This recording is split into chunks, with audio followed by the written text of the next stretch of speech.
مجھے تو سمجھ نہیں آتی ملی غیرت کدھر چلی گئی، دینی غیرت کہاں چلی گئی۔ ہم پتہ نہیں زندہ ہیں، ہمارا زندہ رہنا جرم ہے اگر ہم ان کی مدد نہیں کر سکتے۔ ایسی کوئی بے حس اور بے غیرت قوم بھی کبھی ہوئی ہوگی؟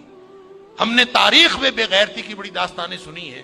اللہ تعالیٰ قرآن میں فرماتا ہے وَمَا لَكُمْ لَا تُقَاتِلُونَ فِي سَبِيلِ اللَّهِ، اب تمہیں کیا موت پڑ گئی ہے، اب کیوں نہیں لڑتے تم اللہ کے راستے میں؟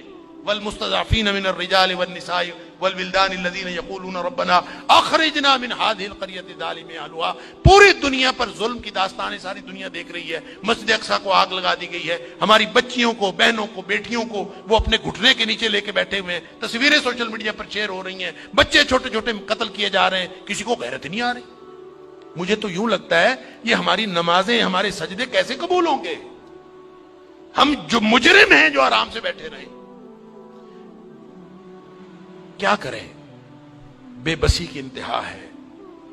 میرا دل یہ کر رہا تھا کہ میں پاکستان کے جو حکمران ہیں، اگر 58 اسلامی ملکوں کے حکمرانوں کو تو ہم کچھ نہیں کہہ سکتے، اپنے ملک کو حکمرانوں کو تو کچھ کہہ سکتے ہیں کہ حکمرانوں اور فوج کے سپہ سالاروں، اگر تم ان کی مدد کر سکتے ہو تو کرو، ذمہ داری تو تمہاری ہے۔ نہیں کر سکتے نا تو ہمیں ایک جہاز میں بھر کے وہاں بھیج دو، کم از کم ہم عزت کی موت ماری جائیں، کم از کم جا کے ہم وہاں پہ ان کے ساتھ شہید ہو جائیں، اللہ کو قیامت کے دن ہم اور نبی کریم صلی اللہ علیہ وسلم کو چہرہ دکھانے کے تو قابل ہوں کہ اللہ ہمیں غیرت تھی، ہمارے اندر کو ملی اور دینی غیرت تھی۔ تو دعائیں ہو رہی ہیں، وہ کوئی کہہ رہا ہے کہ اللہ تو کو ابابیل بھیج دے اور ان کی مدد کر دے، کوئی دعائیں کر رہا ہے، کوئی دعائیں کر رہا ہے۔ اس طرح کے لوگوں کی دعائیں اللہ قبول کوئی نہیں کرتا۔ دعاؤں کے لیے بھی غیرت کی ضرورت ہے، آپ پہلے قدم اٹھائیں پھر اللہ سے دعا کریں۔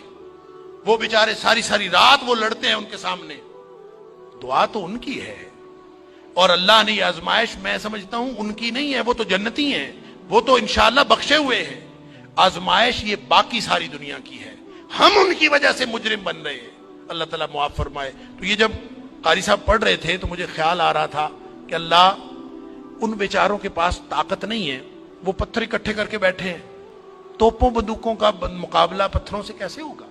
یا اللہ تو ابابیل بھیج دے، اور تو جس نے ابرہہ کو اور اس کے لشکر کو تباہ و برباد کر دیا تھا، اللہ اس دور جدید کے ابرہہ کو جو ہماری مسجد اقصیٰ کو تباہ کرنے کے لیے آیا ہے اور پوری ملت اسلامیہ دہشت گرد پھر مسلمانوں کو کہا جا، بدبخت پوری دنیا میں بدترین دہشت گردی کرتے ہیں اور پھر بات کرتے ہیں مسلمانوں کی دہشت گردی کرتے ہیں۔ میں تو سمجھتا ہوں پورے 58 اسلامی ملکوں کو اعلان جنگ کر دینا چاہیے، لڑتے لڑتے مر جانا چاہیے، اس زندگی سے وہ موت بہتر ہے۔ ہم نے کیا کیا ہوا ہے؟ کیسی زندگی، کیسا دین، کیا کلمہ پڑا ہوا ہے ہم نے، کیسی قرآن کی باتیں، کیا قرآن کے دروس۔